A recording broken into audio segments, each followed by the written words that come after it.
Bismillahirrahmanirrahim. Innal hamdalillah nahmaduhu wa nasta'inuhu wa nastahdihi wa na'udzu billahi min shururi anfusina wa sayyiati a'malina. May yahdihillahu fala mudilla lahu wa may yudlil fala hadiya lahu. Wa asyhadu an la ilaha illallah wahdahu la syarika lahu wa asyhadu anna Muhammadan 'abduhu wa rasuluh sallallahu alaihi wasallam wa ala alihi wa sahbihi wa man tabi'ahum bi ihsanin ila yaumiddin. Allahumma iftah bainana wa baina qaumina bil haqq wa anta khairul fatihin. Allahumma ij'alna mimman yastami'una al-qawla fayattabi'una ahsanah. Rabbi shrah li sadri wa yassir li amri wahlul 'uqdatam min lisani yafqahu qawli. Alhamdulillah, terutama kali saya nak kenalkan diri saya dulu, nak enam tua. Kata-kata kita ni rupa terkenal dah. Nama apa ustaz ni hari ni? Acak kali dah mai baca tebas ini ni. Nama apa ustaz ni? Saya ni nama Tirmizi, Tirmizi Wateri. Asal kat saya ni daripada Ngubur Jatuh. Saya orang Ngubur Jatuh. Lepas tu mari bertempat di Nagolah di Kokian. Duduk pula di Soy 9. Lalu duduk di Kokian dekat sekolah Cangwat. Jadi orang Nago jugalah. Alhamdulillah. Saya ni habis pengajian saya ni habis di Saudi Arabia, iaitu di Riyadh, University Mahawidhayalan Imam Muhammad bin Saud Al-Islamiyah. Masa sekarang saya bertugas di Mahalai Fatani sebagai penceramah ataupun ajar berjam di Mahalai Fatani Saka Al-Quran wa Sunnah. Baru mengajar dalam sekitar 3 bulan baru, ajar baru. Lepas tu 2 bulan lagi mari. 2 bulan lagi mari. Tak kata kita sana tak. Dalam masa seminggu tu 4 hari tu juga kena pergi mari bulan dengan kereta. Sebab saya tak boleh tinggal Menara. Kasih kepada Menara Tuan. Nak tinggal Menara tak boleh. Maka alhamdulillah, pada pagi yang mulia ini, alhamdulillah, saya sebagai pengganti Datuk kita, Datuk Hamka, lebih kurang hari ini, minggu ni dan minggu depan insya-Allah taala, mengikut apa yang diminta oleh Datuk kita insya-Allah taala. Maka alhamdulillah, Datuk tu ia mula di surah Sajadah dah kan. Pas saya tanya dia, saya nak hubung Datuk sudah kau balahan. Dia kata hak tu tak apa dah, dia duk mula dah. Dia suruh saya ambillah ayat-ayat mana dalam Quran, mari baca dalam halaqah. Maka hak saya pilih, ayat yang hak saya pilih pada pagi yang mulia ini duk juzuk 30. Surah Al-Asr. Surah Al-Asr insya-Allah taala muka kalau tak silap 101. Surah Al-Asr, surah panas sekali, 3 ayat ya. Kalau kita nak baca pada hari ini insya-Allah taala. Maka yang terutama kali sebelum kita nak baca tu, apa ni, alhamdulillah kita boleh tunai satu fardu Allah Subhanahu wa taala, iaitu semaya subuh dan dengan secara berjemaah. Yang mana kelebihan semaya subuh ni, yang mana kita dah biasa dengar sama-sama dah, dan datuk kita biasa dah royak dah, dan ustaz-ustaz kita pun biasa dah royak juga. So siapa man salla al-bardain dakhala al-jannah. Hadis sahih, Nabi kata siapa yang dapat semaya al-bardain, 2 waktu, iaitu semaya subuh dengan semaya asar, dakhala al-jannah, dia tu akan dapat, ia tu masuk syurga. Sini Nabi jamin selalu dah, dia tu telah masuk syurga. Tengok apa ni pasal hak Nabi guna bahasa Arab ni. Kalau kita faham bahasa Arab ni, ia ada fa'il madhi dengan fa'il mudhari'. Nabi kata dakhalal jannah, Nabi tak kata yadkhulul jannah. Kalau yadkhulul jannah ni, dia akan masuk syurga, dia akan masuk, belum tentu nak masuk. Tapi sini Nabi guna dakhalal jannah, dia telah masuk syurga. bagi orang yang dapat sembahyang subuh dan sembahyang asar, dia telah masuk syurga. Ini jaminan daripada Nabi kita Muhammad sallallahu alaihi wasallam. Dan al-bardain ini dua waktu yang dinamakan bardain. Nabi panggil bardain maksudnya pada akhir atau hujung-hujung waktu tengah hari. Maka subuh panggil hujung sebelah awal bagi waktu tengah hari. Lepas tu asar panggil hujung sebelah akhir bagi waktu tengah hari. Maka sesiapa yang dapat sembahyang dua waktu ni, dia telah masuk syurga Allah Subhanahu wa taala. Ada sebuah hadis lagi nya Nabi royak lebih kurang juga. Ni cantik. Nabi kata la yaliju an-nara man shalla qabla tulu'il fajr wa qabla ghurubish syams. Atau kama qala sallallahu alaihi wasallam, tak akan masuk tak akan masuk neraka bagi orang yang dapat sembahyang belum matahari naik, iaitu waktu subuh, dan dia sembahyang sebelum matahari jatuh, iaitu waktu asar.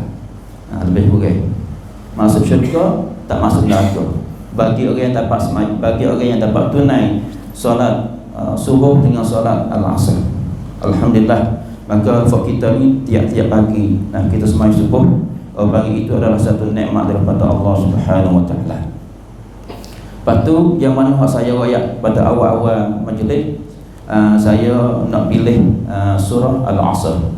Surah Al-Asr lebih kurang 3 ayat saja, surah yang panah, tetapi kita akan buat kajian tadabbur, kita akan rindu dan thought berkuang berdrian surah ni insya-Allah taala. Sebelum pada kita nak masuk tadarus ataupun nak mengaji berkenaan dengan surah ni, kita biasanya Datuk dia baca dah. Pak kita pakat turut, tak gitu. Kita baca dulu insya-Allah taala. A'udzu billahi minasy syaithanir rajim.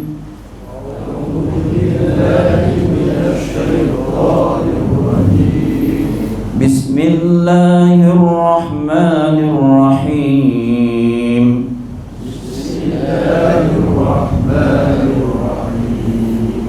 Wal 'asr. Innal insana lafi khusr.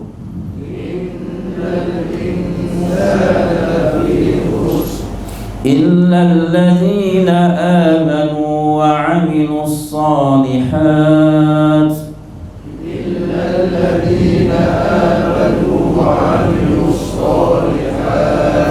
وتواصوا بالحق وتواصوا بالصبر.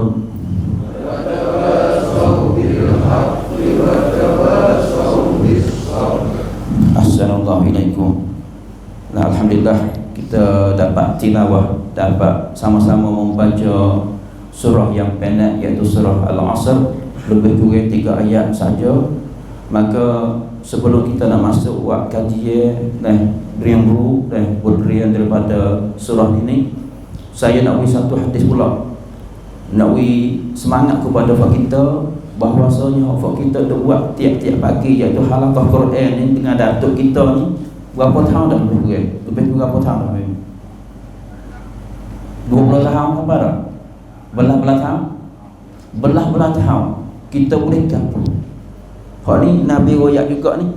Nabi tak kecek kecuali dengan wahyu. Nabi tak bisa faham walaupun sekali dalam hidup dia. Sebab tiap-tiap kali Nabi nak royak benar kelebihan, amalan ni ada kelebihan gini-gini, gitu gini, Nabi tak royak melalui hawa nafsu dia, tetapi Nabi royak melalui apa yang Tuhan cerita kepada dia, iaitu wahyu. Maka Nabi sebut di dalam sebuah hadis yang sahih yang dikeluarkan oleh Al-Imam Muslim. Nabi kata, majtama'a qaumun fi baitin min buyutillah. Tidak berimpun satu kaum di dalam rumah Allah Subhanahu wa taala. Panggil satu klub demikian runtuhkan naik ban kaum Allah Subhanahu wa taala, nanti ke masjid. Supaya kita ni pakat beripung dalam rumah Allah Subhanahu Wa Taala. Dengan hal keadaan setengah pada setengah tu dia tidur lagi lah. Fa kita semua alhamdulillah tiap-tiap pagi, khususnya pada hari Sabtu pagi Sabtu ni, yang pagi Sabtu yang mulia ni, kita pakat-pakat maghrib pun di rumah Allah Subhanahu Wa Taala. Selain kita sembahyang subuh, gapo kita buat? Yatluna kitab Allah. Mereka itu membaca kitab Allah. Buat kau demikian Al-Quran. Fa kita sana baca Quran dah. Saya baca, fa kita tunggu. Bukan saya seorang dah baca, pakat baca belakang sana. Baca tak? Baca. Wa yatadarasunahu bainahum, dan mereka akan mengaji daripada Al-Quran itu. Tadarus, pakat-pakat rindu gapo waktu hendak sebut dalam ayat-ayat yang mereka baca tu. Melalui gapo? Majlis ilmi, majlis pengajian lah yang disampaikan oleh datuk kita. Hari ni saya sebagai pengganti dia. Pak kita pakat-pakat dengar, pakat-pakat berhati. Ni orang panggil tadarus, pakat rindu lah ayat Al-Quran Karim. Pak kita betul tak? Pak kita tahu kita. Pak kita semua duduk dalam hadis Nabi sebut ni, duduk dalam perkataan Nabi ni, maka illa gapo kita akan dapat. Nazalat alaihimus sakinah, iaitu ketenangan akan turun atas kita. Ketenangan jiwa ni akan turun atas kita, iaitu apa ni? Kuam sungguh jaklong bayang porah. Kuam sungguh ketenangan. Kita berhajat kepada ketenangan. Bermakna kata bagi orang yang sentiasa buat halaqah Quran ni, dia akan dapat ketenangan. Ketenangan ni salah satu merupakan satu nikmat yang Allah Subhanahu Wa Taala beri kita. Kita tengok ramai umat Islam kita duduk dalam keadaan serabut harta, serabut anak, serabut Tuhan ni, tak tenang mereka. Mereka ada masalah, ada panha ciwit. Fa kita pun ada juga panha ciwit, tapi fa kita ada ketenangan. Sebab apa? Hasilnya, natijahnya kita nak bagi, kita mari kita buat halaqah tiap-tiap pagi. Maka apabila kita mari bimbing dalam rumah Allah, lepas tu kita mari baca Quran, mari tadarus Quran, kita akan dapat ketenangan daripada Allah Subhanahu Wa Taala. Kuat sungguh waktu kita nak. Lepas tu yang kedua pula, wa ghashiyatuhumur rahmah. Dan fak kita ni akan dapat rahmat daripada Allah Subhanahu Wa Taala. Dia kata orang panggil Ar-Rahman, Ar-Rahman iaitu kuamit taqwa Allah Subhanahu Wa Taala. Tima orang apa ni? Apa ni? Pokrum pora. Mari duduk sekali kita. Rahmat Tuhan itu mari cari kita. Tuhan beri rahmat kepada kita. Maka hidup kita panggil sangat hebat dan lebih hebat apabila kita dapat rahmat daripada Allah Subhanahu Wa Taala. Kita ni berhajat kepada rahmat, wa minta Allah Subhanahu Wa Taala. Orang yang tak dapat rahmat, bermakna kata dia tu Tuhan menghalau mereka daripada rahmat, bahaya. Kalau kita tak dapat rahmat, tak mungkin kita nak masuk syurga Allah Subhanahu Wa Taala. Kadang-kadang ada setengah pada setengah buat amalan, rajin buat amalan, tetapi dia tak dapat rahmat, maka dia tak akan masuk syurga Allah SWT. Amalan kita kena buat, sama ada amalan fardu dan amalan sunnah, tetapi dengan melalui amalan yang kita buat itu membuat kita dapat rahmat, maka di situlah kita akan dapat masuk syurga Allah SWT. Di antara amalan yang akan membuat kita dapat rahmat iaitu halaqah Quran. Nabi wayak ni, Allahu Akbar. Lepas tu kalau kita nak kecek berkenaan dengan rahmat Allah Subhanahu Wa Taala, ada satu hadis yang sahih. Nabi wayak Tuhan ni mempunyai 100 rahmat. Tuhan ni dia mempunyai 100 rahmat. Kemudian Tuhan bagi satu rahmat, Tuhan tinggal untuk dunia, 99 rahmat lagi Tuhan cetak untuk hari akhirat. Bermakna kata fak kita ni atas dunia ni, dalam negara ni berapa orang? Berapa ribu orang? Dalam negeri Syria ni berapa puluh juta? 75 juta, 70 juta lebih. Negeri Syria Malaysia lagi, Vietnam lagi, seluruh negeri ratus-ratus ribu juta, berjuta-juta manusia. Nah, semua tu terkejap satu nikmat, satu rahmat daripada Allah Subhanahu Wa Taala. Rahmat saya Tuhan bagi semua. Orang panggil satu rahmat ni kerap semua makhluk-makhluk yang ada di atas dunia ini. Tu kita tak ada bila binatang lagi. Nah, binatang, lembu, hubah, nah, kambing, biring, semua tu menerima rahmat daripada Allah Subhanahu Wa Taala. Kalau tanpa rahmat, tak mungkin kita nak hidup atas dunia ni. Segala nikmat yang Tuhan beri kita, yang kita dapat tu, ingat molek daripada rahmat Allah Subhanahu Wa Taala. Yang mana ada satu hadis yang sahih kata, nikmat yang sabar kepada kita itu, ingatlah itu rahmat daripada Allah Subhanahu Wa Taala. Adapun benar tak molek, benar kita tak kenal, benar awak kita serabut, di antaranya bala yang berlaku di atas kita tu, itu daripada fak kita sendiri. Ingat molek, ini satu pegangan yang kita kena pegangan ahli sunnah wal jamaah.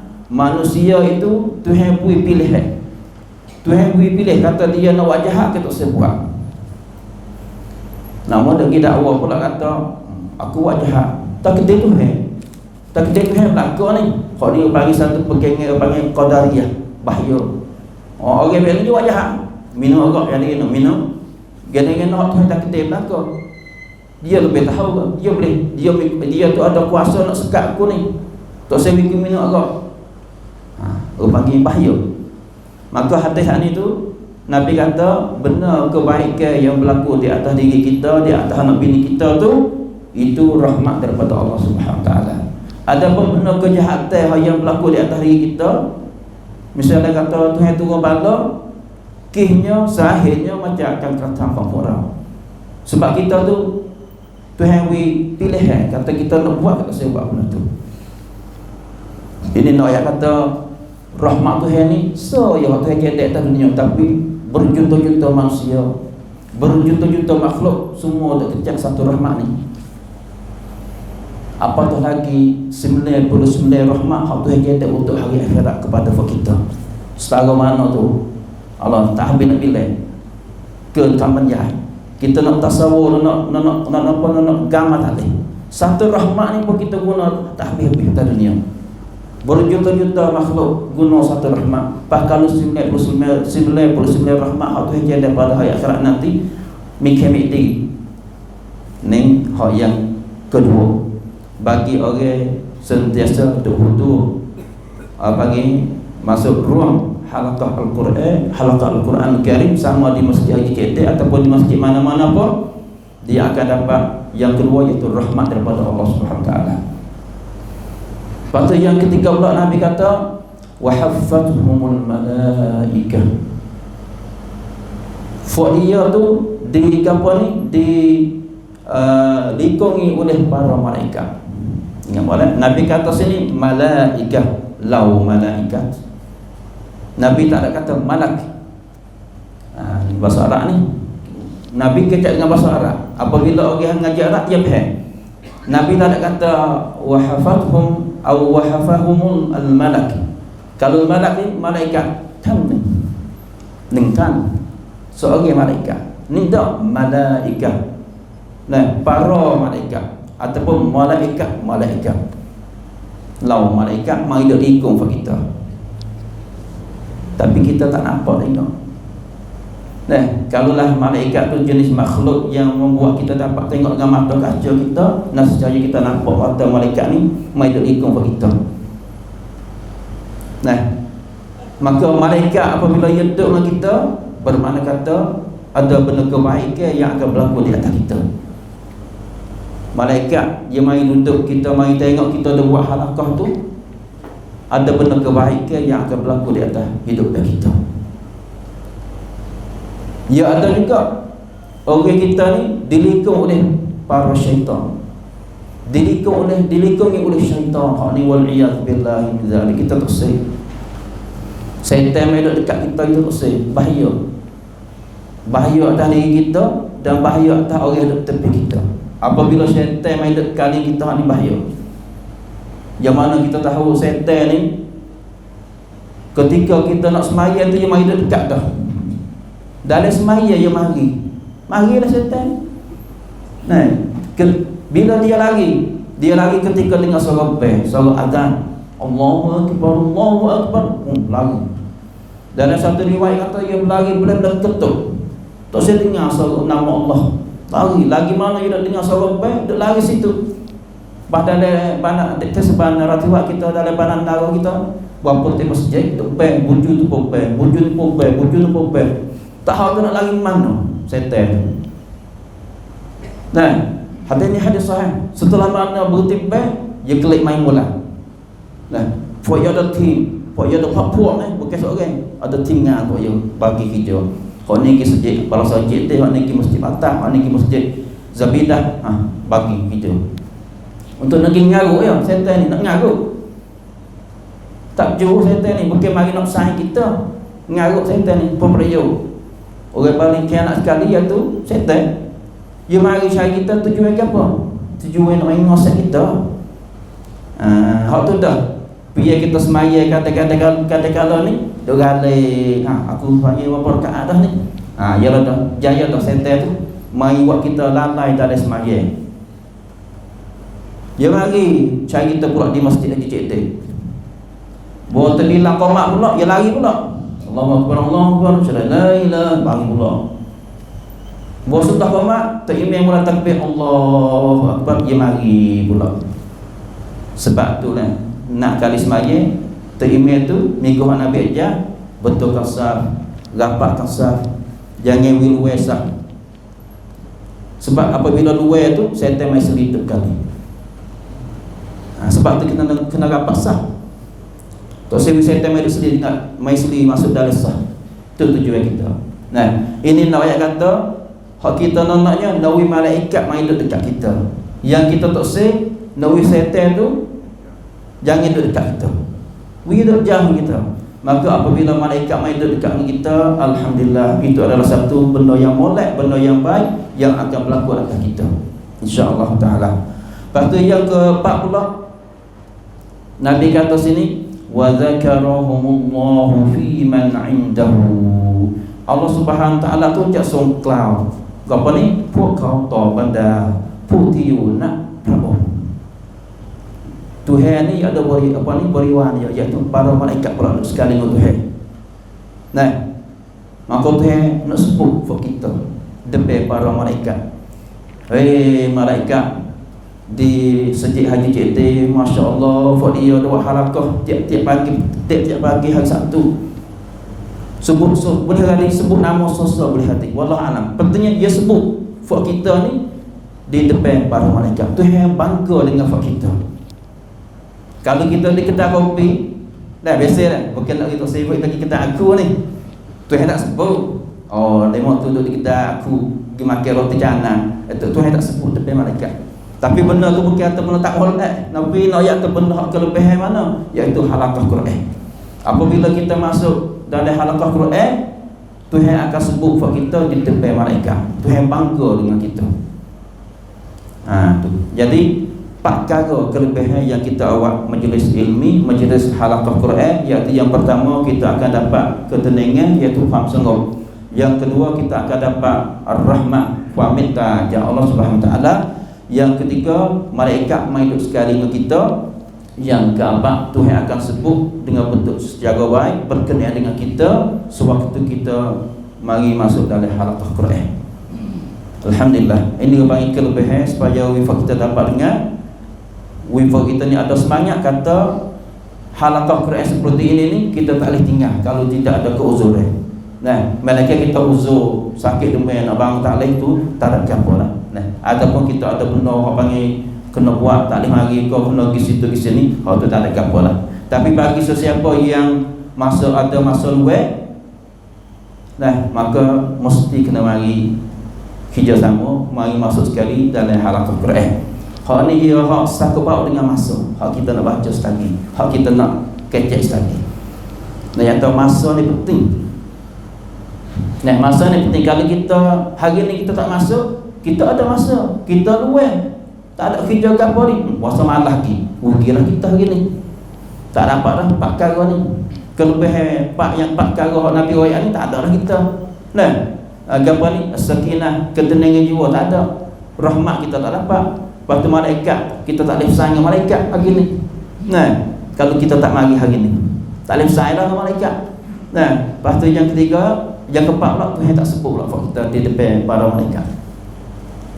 Kita nak bersaing dengan malaikat. Nah, kita nak pakat-pakat bersaing dengan malaikat. Jangan nak bersaing dengan setan. Kita pakat bersaing malaikat. Cara nak bersaing malaikat ni, mari masuk halaqah Quran tiap-tiap pagi, tiap-tiap minggu. Nah, tu lebih kurang. Maka itulah yang termasuk masa dia kita guna cara, alhamdulillah nikmat besar. Tapi kalau kita guna dia tak kena cara, rugi besar juga. Nah, yang mana kita baca saat ni mula dengan wal asr. Wal asr ni demi masa. Tuhan ni dia sabar dengan masa. Dan dia sumpah dengan masa. Nah, dia kata apabila Tuhan sumpah dengan masa ni, bermakna kata masa tu sangat penting.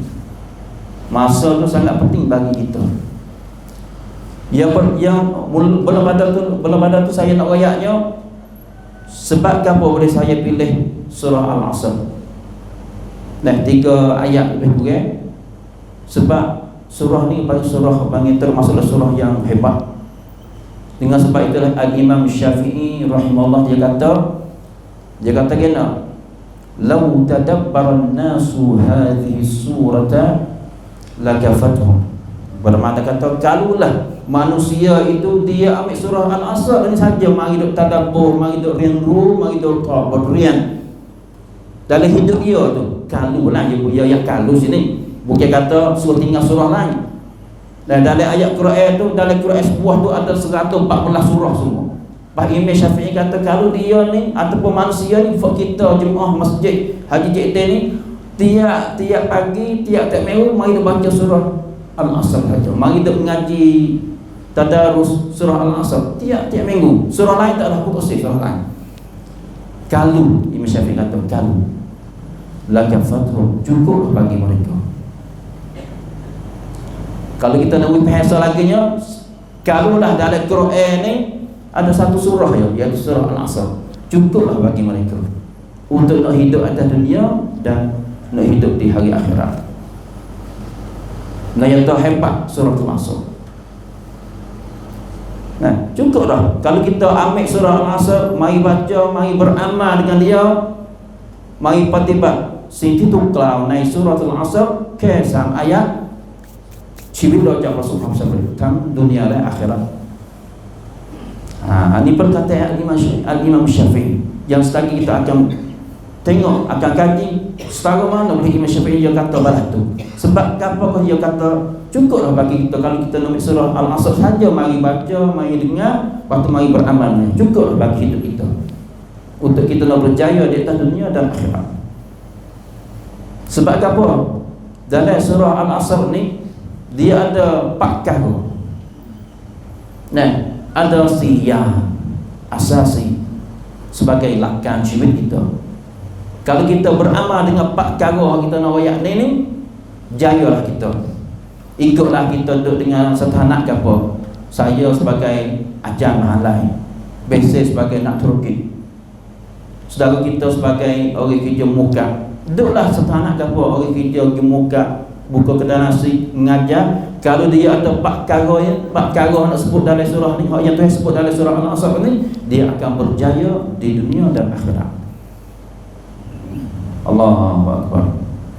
Sehingga kelebihan surah Al-Asr ni, ayat setengah pada sahabat mereka beramal dengan surah Al-Asr ketika mereka mai jumpa dengan kawan saya. Apabila mereka nak berpisah tu, salah satu daripada dua orang lelaki daripada sahabat Nabi yang menjumpa. Sebelum dia nak pecah, nak berpisah, salah satu daripada dua dia baca surah Al-Asr. Kemudian dia salih. Sebab tu kata-kata kita buat majlis dah. Majlis mesyuarat ke, kita sebelum kita nak bersurai, marilah kita sama-sama baca surah Al-Asr. Ini kita ambil daripada perbuatan sahabat Nabi kita Muhammad sallallahu alaihi wasallam. Ni ayat hebat surah Al-Asr. Nah, yang mana saya mula saat ni gapo wal asr. Waw sini demi masa. Tuhan sumpah dengan masa. Masa sini ni gapo al asr ni bahasa Arab ada. Salatul asr sembahyang asar. Setengah ulama kata al asr ini maksudnya waktu asar. Nah, setengah katanya al asr ni dengan bahasa Arab, bahasa Melayu tu iaitu masa, wela. Hadal asr pada zaman sekarang, pada masa sekarang. Tu maksudnya al asr. Masa yang kita guna. Masa yang kita guna. Sebab itu panggil seorang sahabat Nabi nama Ubay ibn Ka'ab. Ubay ibn Ka'ab dia menanya Nabi, dia tanya Nabi berkenaan dengan al-asr dalam surah ini, apa maksud al-asr? Maka Nabi menjawab, aqsama rabbukum bi akhirin nahar. Tuhanmu ni, Tuhan buat kamu ni, dia sahabat, dia bersumpah dengan akhir tengah hari, iaitu waktu asar. Akhir tengah hari ni ambil kepada asar sebelum matahari jatuh, tu panggil waktu asar. Nah, maka Tuhan bersumpah dengan masa tu. Ibnu Katsir sebagai ulama tafsir dia kata ina al-asru az-zamanu alladhi yaqa'u fihi harakatu bani Adam min khairin wa syarrin. Iaitu masa adalah al-asr ni satu masa, satu waktu, satu wela yang diguna oleh manusia, Bani Adam, kita semua, manusia semua guna dia sama ada mereka tu guna masa tu dari segi buat kebaikan ataupun dari segi buat jahat. Dan cai wela ni kanti di wati medi tu bagi masa. Setengah kita guna masa dengan secara baik. Dan guna masa untuk mendapat benda faedah. Setengah kita ni guna masa untuk buat maksiat kepada Allah Subhanahu Wa Taala. Tu bagi masa. Nah, masa. Nah. Maka dalam Quran ni hak sini Tuhan sumpah dengan al-asr, dengan masa, ataupun dengan satu pendapat iaitu waktu asar, waktu sebelah petang. Nah, Tuhan sumpah dengan masa. Nah, Tuhan sumpah dengan masa yang mana dalam Quran itu banyak Tuhan sumpah dengan matahari, wasyams, Tuhan sumpah dengan bulan, wal qamar. Nah, Tuhan sumpah dengan buah kayu, wat-tin, waz-zaitun. Nah, apabila Tuhan sumpah dengan satu makhluk, bermakna kata makhluk tu ada kepentingan, makhluk tu ada faedah, makhluk tu mi perlu, mi kuang sangkan. Nah, dalam makhluk tu itu dia. Lepas tu kalau Tuhan sumpah pula dengan masa pula, wal asr. Nah, ayat kata benda hana Tuhan nak sebut lepas pada Tuhan sumpah tu, benda tu penting bagi kita. Orang Arab apabila dia sumpah, celah benda yang nak royak lepas dah tu, benda tu sangat penting bagi kita. Kalau kita boleh buat benda tu, hebat kita, berjaya kita. Kalau kita lalai dengan benda tu, kita akan rugi. Dan kita akan rugi, dunia kita rugi, akhirat pun kita rugi. Malah itulah dalam surah ni Tuhan sumpah wal asr, demi masa. Bermakna kata benda yang akan berlaku lepas pada tu, hak Tuhan nak sebut lepas tu, benda tu penting. Nah, benda tu penting. Itu dia. Dengan sebab itulah panggil apa ni, masa ni satu tua ciwat nawi goyak kata kun-kunan japra sukam sabri rumah, asra sukam sabri rumah. Orang itu nak jaya tak jaya di masa dia guna. Kalulah dia pandai guna, dia pandai hukum wela, nah, pandai bang wela, dia akan berjaya. Wela ni guna untuk apa? Masa ni guna untuk apa? Masa ni untuk semaya subuh, lepas subuh mari masuk halaqah Quran hari Sabtu. Nah, lepas subuh pula, lepas semaya, lepas halaqah Quran tu dia nak buat apa pula? Telefon mi kicawati memangkan. Yang pentingnya kita pandai kok masa. Saya ada cara saya nak guna masa saya lepas subuh. Lain pada hari ni lah, saya ada cara saya. Lepas subuh saya nak makan apa? Saya nak baca Quran, saya nak baca hadis, saya nak baca kitab tu, kitab ni, saya nak buat klip tu, klip ni. Ada di kepandaian tiap-tiap hari. guna masa wikno. Maka orang yang pandai guna masa, pandai bang wela, dia ni orang akan dikatakan orang yang berjaya dalam hidup kita. Biasa kita tengok orang yang beribadat tapi boleh buat satu turki yang hebat. Mana tu yang pandai guna masa. Sebaliknya terungkan ada juga orang yang main perasaan sampai. Orang yang panggil bengkrak dalam jiwa dia sebab dia tak pandai guna masa. Kecap adalah masa dia tumtil dengan benda tu saja. Benar tak molek, benar tak molek. Main pagi pun benar tak molek, tengah hari pun benar tak molek, lek petang pun benar tak molek. Maka hidup dia di atas dunia dia rugi, akhirat lebih lagi. Dia tak masuk. Saya kenal orang seorang orang Arab Negeri Saudi, ajar Malay. Hebat dia ni. Ketika dia mari jalan sama kita, saya orang buat kereta dia pergi Krabi, pergi Phuket ke apa. Tetapi dia dalam kereta tu dia buat juga. Dia kekek kita sama khabar muda rumah buat apa. Tapi lepas pada dia buat, dia buka Quran baca. Dia mau ya, duk tak kapal tupai pun dia baca Quran. Dia duk tak kereta, dia nampak orang yang buat, dia buka Quran baca. Ikut saya kenal dia apa tahun 2 3 4 tahun duk balas tu. Tahun lalu, 2 tahun lalu, 3 tahun lalu balas tu. Nak kereta pergi blend nak sampai di tani guna masa sekian je buka Quran baca. Kalau dia buatnya, hak ni kita boleh ambil pengalaman dia. Persoalan dia tu. Ada pernami dia buat ni, perbuatan dia ni kita boleh tiru. Dia kata mana? Dia tanya Tirmizi, hari ni empat apa? Wani-wani tarai. Kita bukan kat wani-wani samsi. Kan yayo misalnya lah. Wani samsi kan yayo. Atau wani samsi kata aku ikutlah tempat 30 ni. Dia buka Quran, mau tengok Quran tu. Duk juz yang apa? Juz yang ke-30. Misalnya kata tempat 2. Hari ni tempat apa? Hari ni tempat 2. Kalau kita buka Quran yang ada baca tu juz yang ke-2. Kalau tempat 44, bermakna kata kalau kita buka Quran hari ada baca atas kereta tu juz yang ke-24. Allah hebat dia. Baru yang nampak atas kita ni wasa ada hukum dengan masa, lepas tu wasa ada panggil rabiah dalam kita nak baca Quran. Bermakna kata dia tu tiap bulan dia khatam Quran.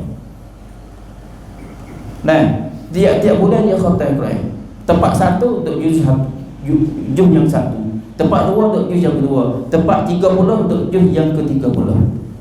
Hak ni pengen sebagai contoh yang mana guna masa. Inilah yang kata yang penting. Ia wasa terpenting masalah masa. Nah, dengan sebab itu Tuhan sumpah dengan masa wal asr. Nah, wal asr demi masa.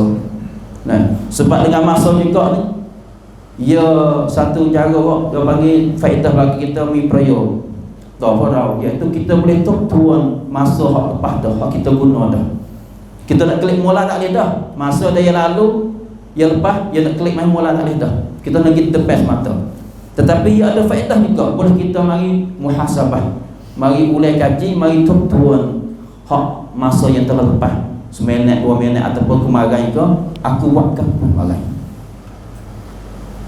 Gampang dia hak kurang, hak kuat mari hak penuh hak bagi berhajat pada aku nak beki pada hari ni. Itu nak kata masa. Tu kelebihan masa. Semua saya dah ayat semua ni adalah sangat penting. Apabila benda tu adalah penting, iaitu masa tu adalah satu benda yang penting, maka Tuhan mari sumpah dari ni wal asr demi masa. Nah, lepas tu hak Tuhan nak ayat mana tu, mana tu benda tu benar penting. Tuhan kata gini, innal insana lafi khusr. Inna sesungguhnya. Ni satu bahasa Arab pula. Sesungguhnya cincin manusia itu duduk dalam keadaan rugi. Ni no yang tahu Tuhan sumpah dah. Apabila Tuhan sumpah tu cukup dah kata benar hak Tuhan ayat kepada tu benar tu sungguh. Benar tu adalah benar-benar. Benar tu adalah benar penting. Kalau dia tak beringat bahaya bagi dia. Tuhan, sebab Tuhan sumpah. Lepas tu Tuhan mari dengan innal insan. Inna dengan bahasa Melayu sesungguhnya. Cincin. Nah, Tuhan tak ada kata al-insan lalu dah manusia duduk dalam keadaan rugi. Tapi Tuhan guna sesungguhnya innal insana lafi khusr. Sesungguhnya manusia itu duduk dalam keadaan rugi. Nah, orang kata cicinglah manunan yunaikan katun. Manusia semua atas dunia ni. Pasti ni Tuhan guna manusia. Tuhan tak kata innal muslimin, sesungguhnya mereka yang beragama Islam, ataupun innal mu'minin. Tuhan tak kata. Tuhan kata innal insan, sesungguhnya manusia. Manusia ni masuk belaka sama ada umat Islam ataupun umat yang bukan agama Islam, duduk dalam keadaan rugi. Lelaki, para buah, semua tu duduk dalam rugi belaka tu. Orang ngaji, orang tak ngaji, orang nega, orang tak nega, orang muka ataupun orang berkebun, semua tu duduk dalam rugi. Dia mula apa tu? Lepas tu apa ni? Mereka kata duduk dalam rugi. Lebih-lebih lagi orang habis duduk saja. Hijau dunia pun tak, hijau untuk akhirat pun tak.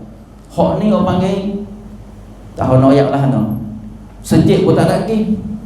Semaya tak salah kata sejik semaya di rumah pun tak. Lepas tu buat benda maksiat.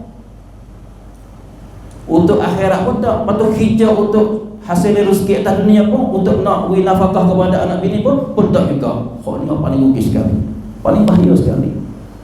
Yang hak kita nak jadi balance, jadi apa ni, sama.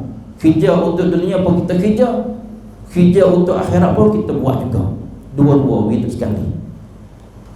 Ini kata. Kalau kita duduk balas ni, insya-Allah kita tak akan rugi.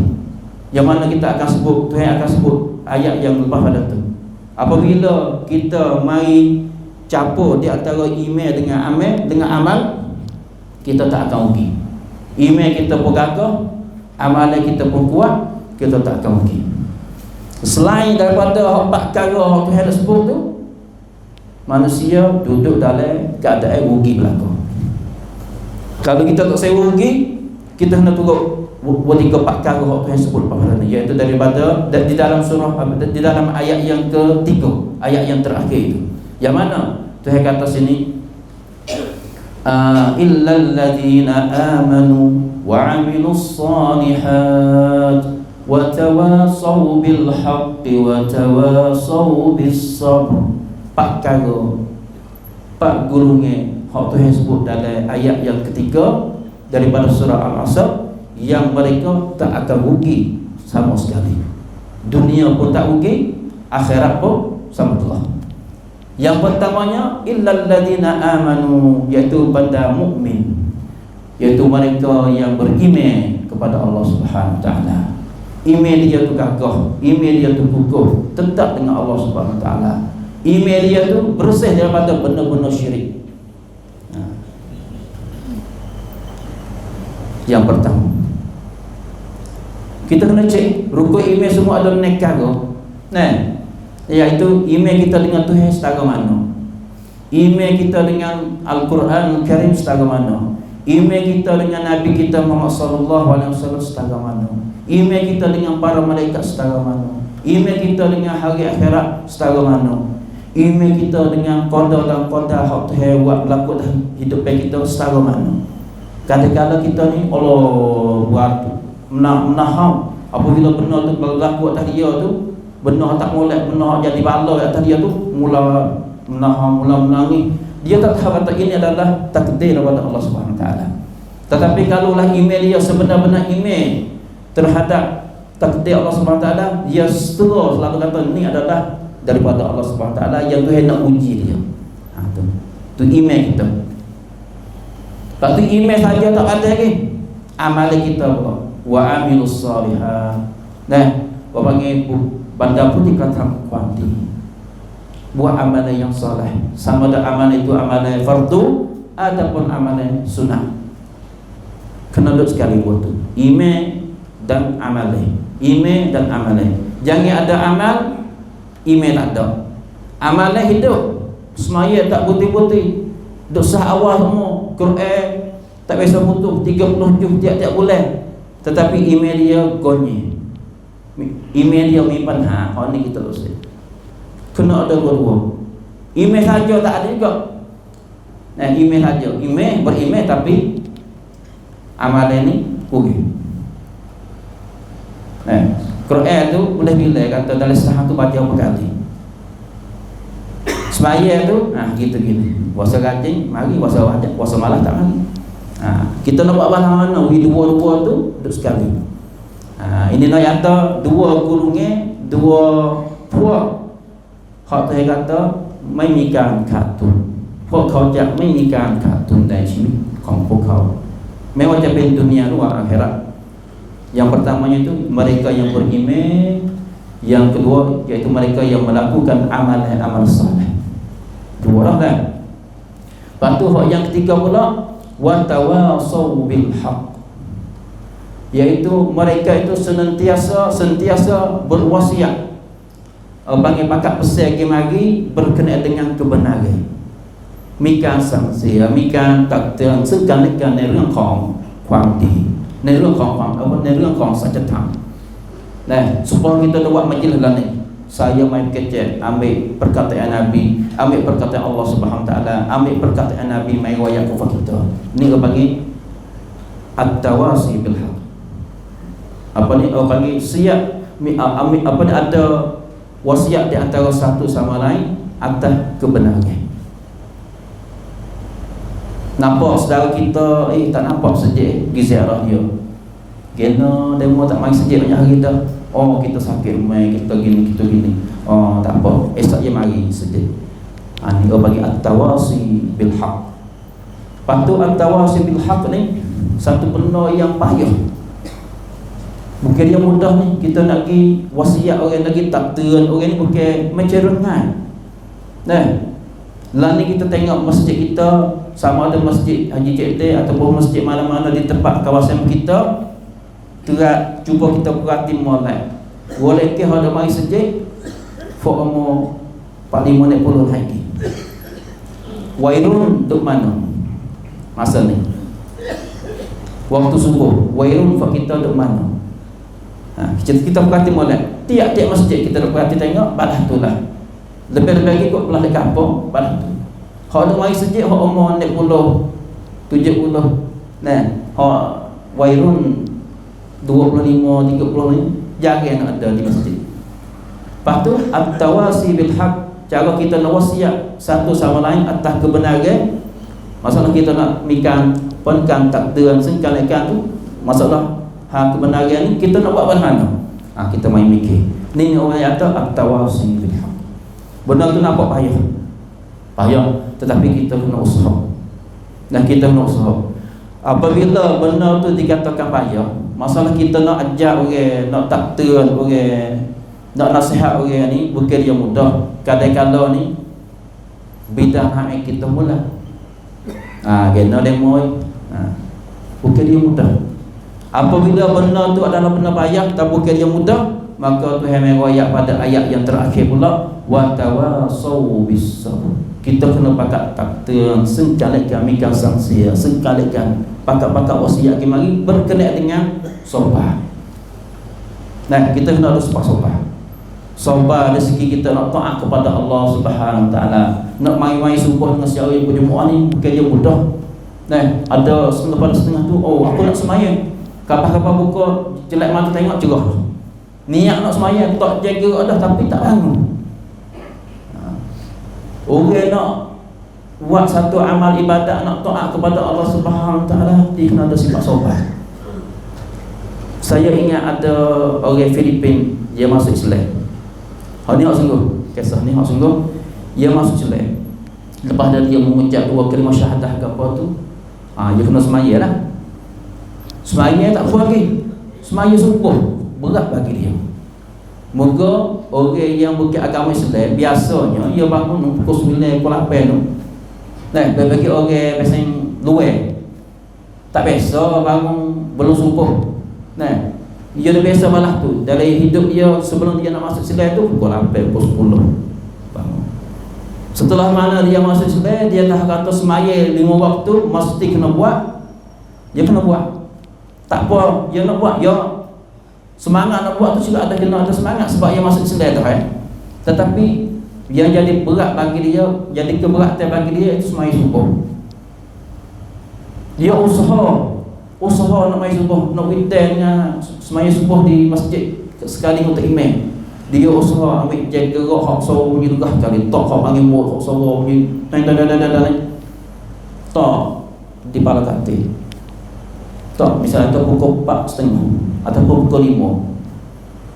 Tak khabar yang celak tengok pukul 8 pukul 9 dah. Tak dengar suara je. Tak jaya buat dah. Ni ada dia usaha. Dia ni ada sebab sopan. Tak ada kata belah, nak aku tak agak belah subuh nanti mai pukul 10. Tak, dia sopan, dia usaha. Dia pergi beli je suntik lagi. Tak pada kita patut tak tah mari lagi.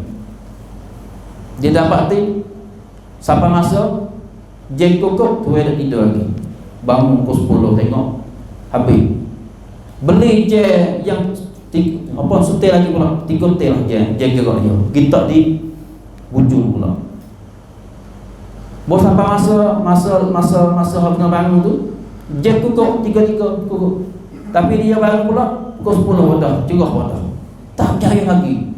Marah pada diri dia, wallah mana ni aku jadi kau dah tak bangun lagi. Yang terakhir sekali yang beli je yang keempat, je gerak tu yang keempat, yang kita dalam Yamin. Tepat baik asmai kot 6 kita situ. Baru jaya dia. Oh, dia yang je kuku yang bangun Hak 3 teh dia bangun katuk kita kena mula. Tapi hak yang keempat tu duduk di Yamin, duduk dalam Yamin, duduk di kot 6 Pak jaya dia. Nah, yang dia ni ada sifat sabar. Sabar ada sikit nak buat amal ibadat kepada Allah SWT. Lepas tu kita kena sabar atas maksiat. Kadang-kadang ni orang kita nak tinggal benda habis dah buat dah tu, dia wasa dah nak tinggal alih. Takeh dengan dia. Tapi kalau dia ada sifat sabar, dia boleh tinggal benda tu. Walaupun benda tu benda maksiat setara mana pun. Nah, lepas tu sabar ada sikit kita nak ajak orang, nak dakwah orang, kena sabar juga. Nah, yang ada sifat sabar ni penting. Penting dalam hidup kita. Sebab sifat sabar satu cara nak buat seorang manusia tu dapat berjaya dalam hidup dia, sama ada di atas dunia dan di hari akhirat nanti. Sebab sabar ni adalah salah satu sifat yang dibuat oleh Nabi kita Muhammad sallallahu alaihi wasallam. Nah, Nabi kita ni mempunyai sifat sabar. 13 tahun Nabi di Mekah. Nabi sabar secara mana kali mengaji sejarah tu. Kita tahu belakang kata Nabi ni sabar dalam masa 13 tahun di Mekah. Kalau tak kerana kesabaran Nabi ni, Islam tak sampai kepada kita. Kita kena ada sifat sabar. Masa tu lebih kurang ni dah, lebih kurang. Jadi yang hadis yang kita baca ayat Quran surah yang kita baca ni suratul Asr. Walaupun ada 3 ayat, tetapi surah ni yang mana Imam Syafi'i kata kalau kita tadabbur, kita main mengaji surah ni saja dalam Quran, nascaya tu benda tu cukuplah bagi kita untuk kita nak hidup di atas dunia, untuk kita nak berjaya di atas dunia dan berjaya di hari akhirat nanti. Maka sekadar itu saja aku qawli hadza wa astaghfirullah li wa lakum wa lisa'iril muslimin wal muslimat wa ufawwidu amri ila Allah innallaha basirun bil ibad. Wassalamualaikum warahmatullahi wabarakatuh.